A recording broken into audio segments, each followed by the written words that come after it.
Hi friends, இன்றைக்கி நம்ம ரொம்பவே சூப்பரான ஒரு அல்வா ரெசிபி தான் பார்க்க போகிறோம். இது என்னென்னு பார்த்தீங்கன்னா, நம்ம அசோக அல்வான்னு சொல்லுவாங்க. அதே மாதிரி நம்ம மூங்கால் அல்வான்னு சொல்லுவோம். இது ரொம்ப சூப்பராக இருக்கும். இப்போ நான் 1 கப் அளவுக்கு பாசிப்பருப்பு எடுத்து இந்த மாதிரி வேக வச்சு எடுத்திருக்கேன். ஒரு 2 விசில் விட்டோனாலே இந்த மாதிரி நமக்கு நல்லா குலைவாக வந்துடும் பாசிப்பருப்பு. இப்போ இதை நம்ம வேக வச்சு எடுத்துட்டு நல்லா ஆற விட்டுறலாம். இப்போ இது நல்லா ஆறின பிறகு ஒரு மிக்ஸி ஜாரில் சேர்த்துட்டு நல்லா நைஸ் பேஸ்ட்டாக அரைச்சிக்கலாம். இதை நல்லா பேஸ்ட்டாக அரைச்சி நம்ம அல்வா செய்யும்போது ரொம்ப அல்வா டேஸ்ட்டாக இருக்கும்.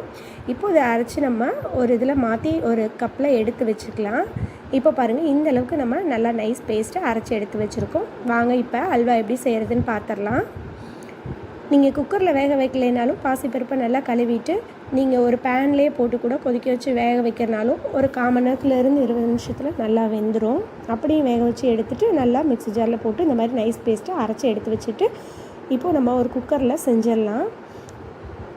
இதில் நெய் சேர்த்துட்டு முந்திரி பருப்பு எல்லாம் வறுத்து எடுத்து வச்சுக்கிட்டோம் கோல்டன் ப்ரௌனில். இப்போ அதிலேயே ஒரு 2 ஸ்பூன் அளவுக்கு நான் ரவை சேர்த்து நல்லா வறுத்துருக்கேன். ரவை சேர்த்தும் போது அதோட பைண்டிங் நல்லா நமக்கு சூப்பராக இருக்கும். இப்போது அதிலேயே பார்த்திங்கன்னா நம்ம அரைச்சி வச்சுருக்க பேஸ்ட்டையும் சேர்த்துக்கலாம்.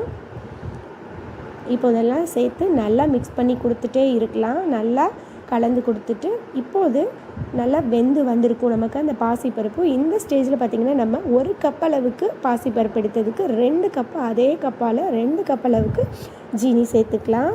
இது நல்லா ஸ்வீட்டாக இருக்கும். உங்களுக்கு ஸ்வீட் கொஞ்சம் கம்மியாக வேணும் அப்படின்னு நினச்சிங்கன்னா பார்த்து எப்படி உங்களோட ஸ்வீட்டுக்கு ஏற்ற மாதிரி பார்த்து நீங்கள் அதிகமாகவும் சேர்த்துக்கோங்க, இல்லை குறைவாகவும் சேர்த்துக்கோங்க. இப்போ நம்ம ஜீனி சேர்க்கவும் பார்த்துக்கோங்க. நல்லா நமக்கு இந்த மாதிரி இலகி வந்திருக்கு. இப்போ நம்ம ஃபுட் கலர் சேர்த்துருக்கோம். ஃபுட் கலர் ஆப்ஷன் தான், உங்களுக்கு வேண்டாம்னா ஸ்கிப் பண்ணிடலாம். நான் இன்றைக்கி ரெட் ஃபுட் கலர் சேர்த்துருக்கேன். இப்போ இது எல்லாத்தையும் சேர்த்துட்டு நல்லா கலந்து கொடுத்துக்கலாம்.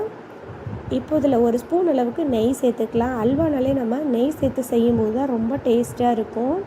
இப்போது நெய் சேர்த்துட்டு நல்லா கலந்து கொடுத்துட்டே இருக்கலாம். அப்பப்போ நீங்கள் பார்த்துட்டு மிக்ஸ் பண்ணி கொடுத்துட்டே இருக்கும்போது எவ்வளோ உங்களுக்கு நெய் தேவைப்படுதோ பார்த்து 1 ஸ்பூன் 2 ஸ்பூன் சேர்த்துட்டே இருங்க. அப்போ தான் நமக்கு அல்வா நல்லா சூப்பராக இருக்கும். இப்போ பாருங்கள், பார்க்குறதுக்கே எவ்வளோ சூப்பராக இருக்குன்னு.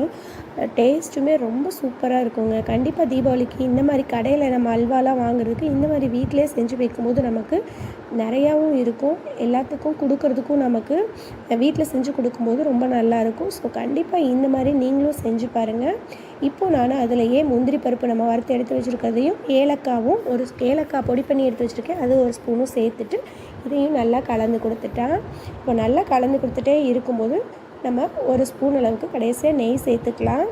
நெய் சேர்த்துட்டு கலந்து கொடுத்தோன்னா இப்போ பாருங்கள், நமக்கு அந்த குக்கரில் ஒட்டாமல் வருது பாருங்கள். இந்த மாதிரி அகலமான பாத்திரத்தில் செய்யும்போது நமக்கு அல்வாலாம் செய்யும்போது ஈஸியாக இருக்கும். ஸோ அது இதே